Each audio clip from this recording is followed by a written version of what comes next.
Ang programang ito ay rated SPG. Striktong patnubay at gabay ng magulang ang kailangan. Maaaring may masiselang tema, lengguwahe, karahasan, sexual, horror o droga na hindi angkop sa mga bata. Nagpunta ang pamilya ni Camille dito sa police station kung saan nakita nga ito ni Mando. Dito na agad-agad nagsabi si Mando kay Marites na kung saan pumunta naman ito agad sila sa police station. Dito na nga nagpang-abot ang mag-asawa at dito na nakita ni Marites ang kamay ni Lena na nasa balikat ni Rigor.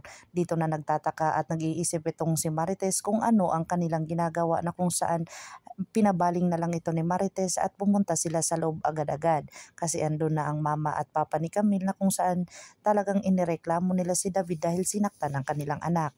Dito na nga talagang galit si Rigor sa kanyang anak na si David at lalong-lalo na sa kay Marites na kung saan hindi nila ito papalagpasin itong si David na kung saan sinaktan ng kanyang asawa.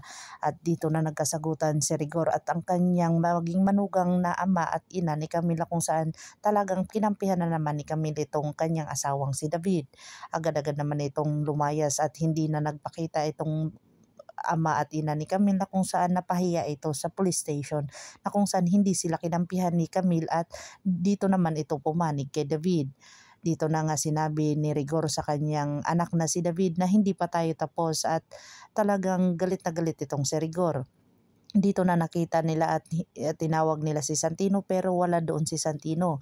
Dito na nga ay nasa loob pala ng opisina ni Lena na kung saan tinawag ito ni Rigor. Agad-agad naman itong lumabas si Santino pero itong si Rigor ay matagal pang lumabas na kung saan nagtatanong sa salita ni Marites na kung saan ang talagang napaka-imposible kung walang nangyayari sa kanila.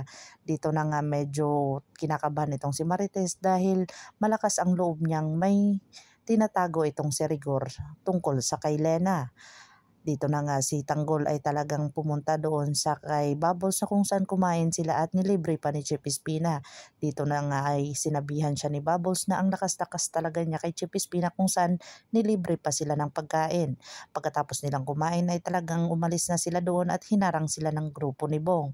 Dito na nagkasagutan at inasar sila sa grupo ni Bong kung saan pinagsabihan ni Ben itong si Tanggol na wag ng patulan kasi kung mapipikon sila ay talagang sila ang magsisimula ng gulo. At dito na nga sila ay talagang titig na lang itong grupo ni Bong kung saan hindi nila maigagalaw itong si Tanggol at lalaban ito sa kanila. Agad abangan natin ang mga susunod pa na episode nito, ang Batang Quiapo. Kung bago lang po kayo sa aking channel, please like, share, and subscribe para ma-update po kayo sa mga susunod pa. Yun lamang po at maraming salamat.